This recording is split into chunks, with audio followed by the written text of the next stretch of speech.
when we put a Pleco in a vacuum. This Pleco volunteered for the vacuum challenge. Gotta keep vacuuming non-stop, I guess. This is actually pretty fun. Let's let the air out and see what happens. It deflates in an instant. The ice snaps back in right away. Let me vacuum it again. Then let the air out. Keep vacuuming. Keep letting the air out. Oh my god, this is so fun. I could sit here and play this all day. One more time. Let the air out again. Alright, last one, really the last one. This spot on it's starting to turn a little red. This vacuum machine is really powerful. Look at the other one. The other one's doing the exact same thing. This one seems even worse. Now let them rest for a bit. Toss them back into the water. Do you think they can survive? Okay, in here we have a Pleco, an invasive species that often damages the ecosystem. And here we also have 100 mosquito larvae. If we put these mosquito larvae in with the Pleco, what will happen? Today we are going to test it. Now let's put these mosquito larvae.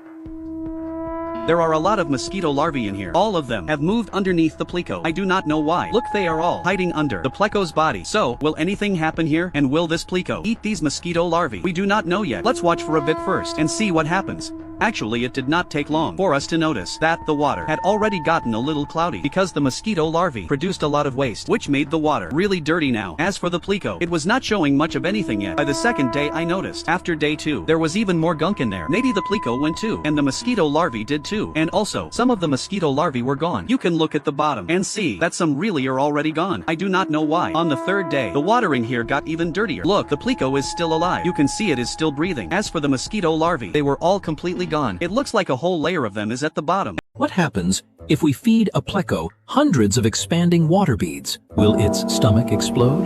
This invasive Pleco is famous for devouring fish eggs and fry. Today we're testing whether it can handle super absorbent water beads that expand dramatically inside its body. No more talking, let's begin. The Pleco eats the water beads without any resistance, looking like it's actually enjoying the meal. Even after swallowing a large amount, its belly still has plenty of room, so we go by even more. We stuff a huge quantity of water beads into the Pleco from both ends. Then we place it back into the water and let the beads start absorbing. As the beads rapidly expand, the Pleco quickly becomes weak and sluggish. Its fins twitch faintly, as if it's in great discomfort. Just 10 minutes later, the Pleco stops moving completely. One day later, the fully expanded water beads burst out from its mouth and rear end. The sight is extremely satisfying and relieving to watch. These Plecos are unbelievably tough. What happens if you seal 20,000 fire ants inside a vacuum bag, remove all the air, then leave them underwater overnight? Could any of them actually survive? These fire ants snuck back into my house again looking for trouble. So this time, I caught every single one of them. No more talking. Straight into the vacuum bag they go. Time to suck all the air out. As the air slowly disappeared, the fire ants inside gradually stopped moving. Let's check on them first. At this point, not a single ant was moving anymore. But we're not stopping there. The entire vacuum bag is going straight into the water. The time now is 8:40 p.m. And this time, we're not doing just 1 hour. In the last experiment, even after being underwater for an hour, some of the ants actually came back to life. So now, we're testing a full overnight soak. After 10 straight hours, will any of them wake up again? The next morning, the alarm finally went off. Time to pull the bag back out of the water. By now, the ants had been submerged all night long. But are any of them still alive? We still don't know yet. After opening the bag and checking carefully, there was still no movement at all. But here's the terrifying part. After a long time had passed, some fire ants actually started moving again. Their survival instincts are absolutely insane. At that point, there was only one thing left to do. In the end, not a single fire ant made it out of my house alive.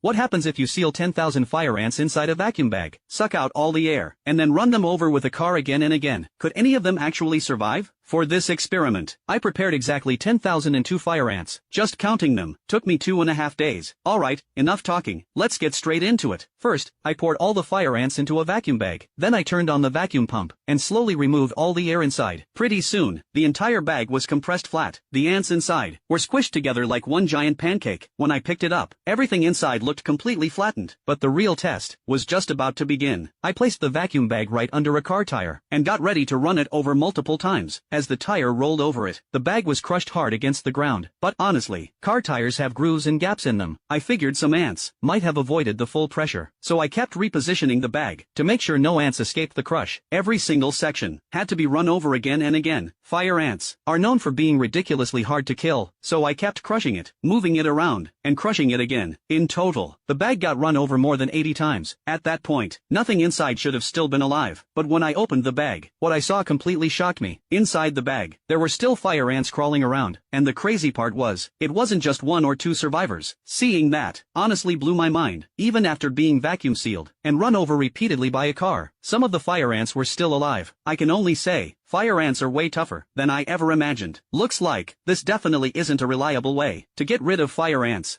Can a ring of ordinary table salt trap African giant snails inside? Previous tests showed these snails conquering fiberglass and even cactus spines. First, pour a thick circle of cheap table salt. Place 2 eager volunteer African giant snails in the center. The first one accidentally touches the salt and instantly retracts. It tries again more cautiously, but the moment it hits the line, it turns away sharply. The second snail seems to sense the salt from a distance. Clearly, they're afraid of salt. Time to raise the stakes. Give them a full salt bath. The second salt hits their bodies. They immediately pull deep into their shells like shy hermits playing hide and seek. I quickly rinse one in water to recover it. Is this finally the method that works against giant snails? Or will they adapt again?